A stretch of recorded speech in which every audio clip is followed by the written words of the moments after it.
अस्सलाम वालेकुम, welcome to जेफेक Shahid. मैं हूं आपका टीचर शाहिद ग्राफिक्स और अडोब फोटोशॉप फॉर बिगिनर्स का लेसन नंबर हमारा 17 है। तो इसमें आज हमने क्या पढ़ना है, रास्टर स्मार्ट ऑब्जेक्ट। तो चले मैं आपको बताता हूं।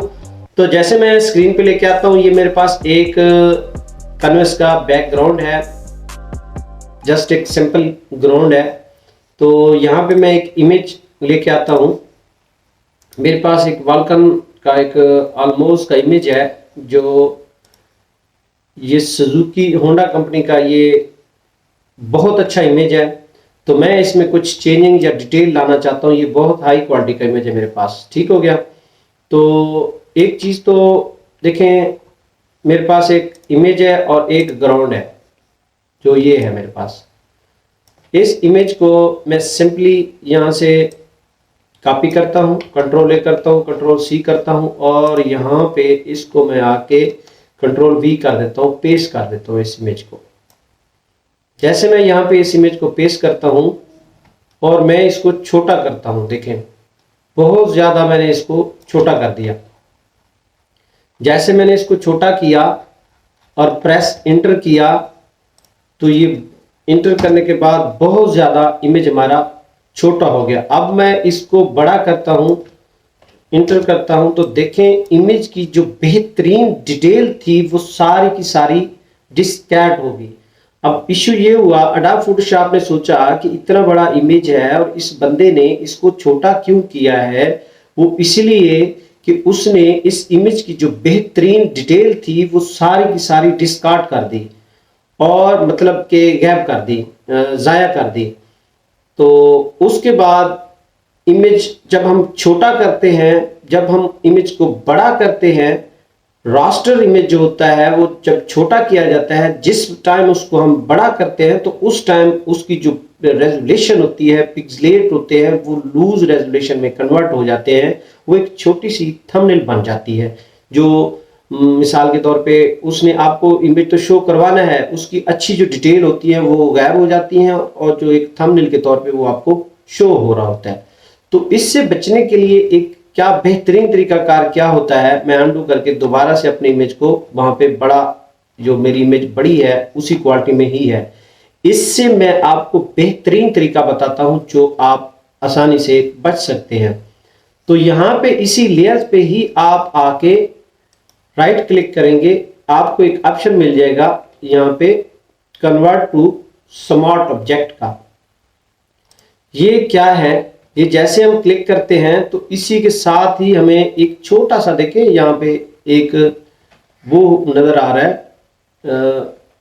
ऑप्शन नजर आ रहा है, जो एक ऑप्शन अलहदा से यहाँ पे तैयार हो गया, क्रिएट हो गया। बेसिकली ये एक हमारे पास जो लेयर्स का डाटा है, ये एक PSD इमेज के तौर पे काम कर रहा होता है। इसी के इंटरनली, मतलब इसी के अंदर ही एक न्यू फाइल क्रिएट हो रही होती है, वो होती है स्मार्ट ऑब्जेक्ट। वो क्या होती है, अब ये स्मार्ट ऑब्जेक्ट क्या इशू होता है, ये होती है आपकी फाइल के अंदर ही एक न्यू फाइल PSD रेडी हो रही होती है। उसी के PSD मतलब PSD document, Photoshop document file, उसी के अंदर ही एक फाइल क्रिएट हुई है हमारे पास। उस फाइल का नाम होता है PSD की जगह B हो जाता है, मतलब बिग फाइल वो क्रिएट हो जाती है इंटरनली। उसी फाइल के अंदर ही, डॉक्यूमेंट वाली फाइल के अंदर ही ये फाइल बड़ी क्रिएट कर दी है उसने। अब जैसे क्रिएट हुई, अब मैं इंटर प्रेस करता हूं तो हमारे पास ये जो फाइल है वो जेन्युइन ही तैयार होके हमारे पास आ चुकी है। तो देखें जैसे ये फाइल तैयार हुई, अब मैं इसी के अंदर ही इसको जितना मर्जी मैं छोटा कर जाऊं, देखें ये मैंने पहले से भी ज्यादा छोटा कर दिया, इसकी डिटेल को पहले से भी बहुत ज्यादा छोटा कर दिया। अब हुआ क्या कि अगर मैं इसका जूम करता हूं, देखें ये ट्रांसफॉर्मर प्लेस डॉक्यूमेंट, यहां पे अगर मैं ट्रांसफॉर्म करता हूं इस फाइल को थोड़ा सा बड़ा करके, यहां पे अगर आता हूं तो देखिए हमारे पास जो उस फाइल की डिटेल है वो सारी की सारी जेन्युइन ही है। अगर मैं इसको बड़ा करता हूं तो देखें ये पूरी फाइल की जो डिटेल है वो सारी की सारी हमारे पास मौजूद है, क्योंकि हम उसी फाइल के अंदर ही उस फाइल को क्रिएट कर रहे हैं, तैयार कर रहे हैं। इंटर किया।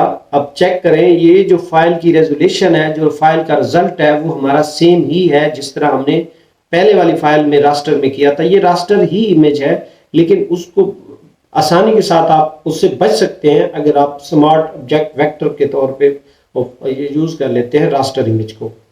तो ये अब हम इस पे करना क्या चाह रहे हैं। अगर मैं यहाँ पे मिसाल के तौर पे यूज करता हूँ बुश वगैरह या कोई पेंट करना चाहता हूँ, तो ये पेंट उस पर कर रहा है, ऑलरेडी करता नहीं है लेकिन यहाँ पे पेंट कर रहा है। अब मैं यहाँ पे कुछ डिटेल चेंज करना चाहता हूँ। मिसाल ले लें कि ये जो लोगो है होंडा का, मैं यहाँ पे बड़ा कोई और लोगो लगाना चाहता हूँ सुजुकी का। मैं यही चेंजिंग आपको समझाना चाह रहा हूँ। तो अगर मैं यहाँ पे डबल क्लिक करूंगा तो ये हमारी इलस्ट्रेटर में फाइल ओपन नहीं होगी, क्योंकि ये PSD अडोब फोटोशॉप में ही बनी है, तो अडोब फोटोशॉप में ही फाइल ओपन होगी। तो जैसे यहाँ पे मैं डबल क्लिक करता हूं तो हमारी फाइल एक न्यू डॉक्यूमेंट, एक न्यू लेयर्स के ऊपर PSB, देखें यहाँ पे आपको नजर आ रहा होगा लेयर 1 PSB मतलब फोटोशॉप बिग फाइल, बड़ी फाइल। और पीछे अगर थोड़ा सा अगर आप आएंगे तो आपके पास जो पीछे जो बैक फाइल थी वो आपके पास PSD फाइल थी, लूज रेजोल्यूशन डॉक्यूमेंट फाइल थी। तो मतलब ये आपको समझ आ गया होगा कि मैंने यहाँ पे उसी ऑब्जेक्ट पे इस फाइल के ऊपर मैंने इस इमेज को छोड़ दें, इसी इमेज के ऊपर ही मैंने इस ऑप्शन पे डबल क्लिक किया। समझे जरा, यहाँ पे डबल क्लिक किया, मेरे पास कौन सी फाइल ओपन हुई, ये वाली PSB वाली।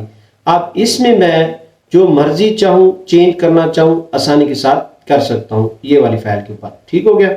ये हमारा लोगो जो है होंडा वल्कन का, मैं ये चेंज करना चाहता हूं। तो इसको जूम करते हैं यहाँ पे थोड़ा सा, मैं इसकी कुछ सिलेक्शन बना लेता हूं इस साइड पे। ठीक हो गया। अब सिलेक्शन हमने कैसी बनानी है, बुश का मैं थोड़ा सा साइज अपना छोटा रखता हूं। मैं यहाँ पे एक सिलेक्शन यहां तक बना लेता हूं। ठीक हो गया। अब इस सिलेक्शन को बनाने के लिए मैं कंट्रोल जो है ना वो J कर देता हूं। हमारे पास एक न्यू लेयर पे इतना हिस्सा कट के आ गया है। तो इसी के ऊपर ही एक और मैं सिलेक्शन बनाता हूं। यहां पे इसी के ऊपर ही छोटी सी मैं और सिलेक्शन यहां तक बना लेता हूं, ताकि जरा छोटी सी चाहिए, ज्यादा हमें डिटेल नहीं चाहिए, ताकि इसी के ऊपर हम थोड़ा सा कलर चेंज कर सकें।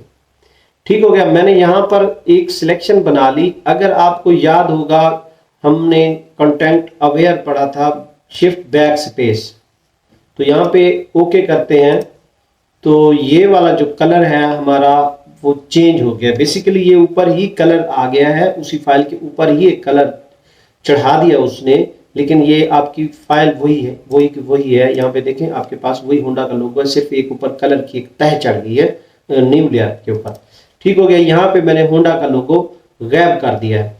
अब मैं चाहता हूं कि यहाँ पे मैं एक लोगो चेंज करना चाहता हूँ, वो है मेरे पास एक सुजुकी का लोगो।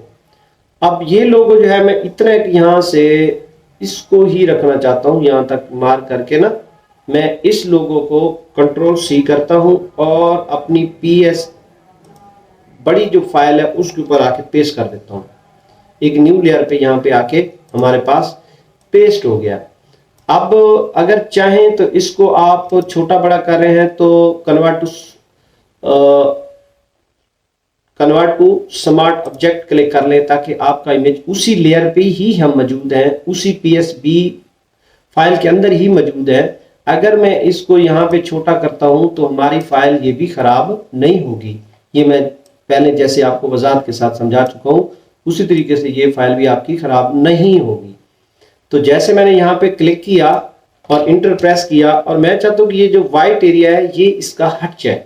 ये कैसे हटेगा, मैजिक वांड से यहाँ पे जस्ट क्लिक करें और डिलीट कर दें इसको। ये कह रहा है complete request because the smart object is not directly editable. Sorry, ये कह रहा है मैंने एडिट नहीं होना। मैं अनडू करता हूं, मैंने स्मार्ट ऑब्जेक्ट यहाँ पे हटा दिया है, क्योंकि यहाँ पे एडिट नहीं होगी। फिर इसको हमने डबल क्लिक करके अगले पेज पे ओपन करके वहां पे हम एडिट करेंगे। ये तरीका आपको जरा मैं इसलिए किया है कि यहाँ पे आपको समझ आ जाए। इस इमेज को मैं स्मार्ट ऑब्जेक्ट में कन्वर्ट नहीं कर रहा, तो मैं जस्ट यहाँ पे क्लिक करता हूँ और इसको डिलीट करता हूँ। देखिए हमारा इमेज का जो बैकग्राउंड था वो डिलीट हो गया। अब मैं चाहता हूं कि इसका जो कलर है वो वाइट हो जाए। वाइट कैसे होगा? अगर इसको कंट्रोल बैक करता हूं तो पूरे इस आर्टबोर्ड पे हमारा कलर चढ़ जाएगा। लेकिन यहां पे एक चीज समझने वाली, अगर आप कंट्रोल के साथ शिफ्ट दबा के बैक करते हैं तो आपका जो उस लोगो का कलर है वो वाइट हो जाएगा। जरा गौर से समझें, अगर कंट्रोल बैक स्पेस करेंगे तो उसका बैकग्राउंड कलर चेंज हो जाएगा, जो आपका ट्रांसपेरेंट एरिया है वो पूरा का पूरा कलर में आ जाएगा। अगर आप कंट्रोल प्लस शिफ्ट साथ दबा के कलर चेंज करते हैं तो फिर आपका जो ट्रांसपेरेंट एरिया है वो बच जाएगा और जो आपकी पेंट शुदा एरिया है उस पे वो आपका कलर चेंज हो जाएगा। तो ये कलर मैंने इस तरह कुछ चेंज किया है। जिस तरह मैं इसको कंट्रोल टी करता हूं या ट्रांसफॉर्म करता हूं तो ट्रांसफॉर्म के दौरान ही आप देखें, ये थोड़ा सा मैंने ऊपर रखा है यहाँ पे, तो राइट क्लिक करके वार्प कर लें। वार्प का क्या फायदा होता है कि यहां से मैं थोड़ा सा फाइल को ऊपर की तरफ लेके जाना चाहता हूं ताकि ये कर्व शेप में हो। देख लें, अपनी तरफ से आप अपनी हिसाब से इस फाइल को मूव वगैरह चेंज कर सकते हैं, यहाँ से थोड़ा नीचे कर सकते हैं। ये जो चेन है इसको थोड़ा सा मैं अपने हिसाब से बनाना चाह रहा हूँ। ये वाली चेन जो है तकरीबन यहाँ तक ठीक हो गया। इसको भी आप अपनी मर्जी से सेट डिसाइड कर सकते हैं और यहाँ पे भी इसको थोड़ा सा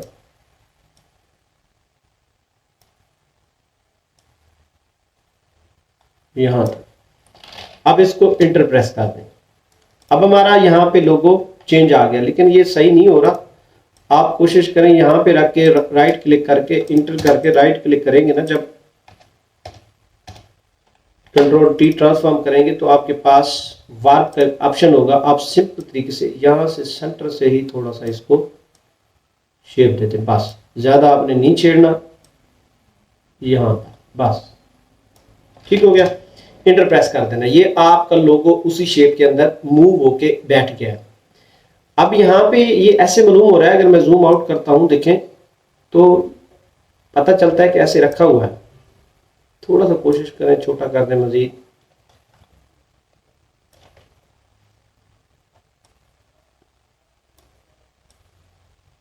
यहाँ पे अगर आप यहाँ पे इसका थोड़ा सा जूम आउट करते हैं तो देखें ये मालूम हो रहा है इस साइड से दस्ती रखा हुआ आपको फील हो रहा होगा। लेकिन आप इसके ऊपर एक न्यू लेयर लें, इसी के ऊपर ही एक न्यू लेयर लेके यहाँ पे मैं एक ब्रश टूल लेता हूँ, इसको थोड़ा सा छोटा करता हूँ और मैं इसके ऊपर कलर थोड़ा सा ब्लैक कलर डाल देता हूँ। ये ब्लैक कलर है मेरा फोरग्राउंड कलर, और यहाँ पे मैं थोड़ा सा कलर डालने की कोशिश करता हूँ। देखें अब ये हमारा टैंक के ऊपर भी थोड़ा सा कलर आ रहा है।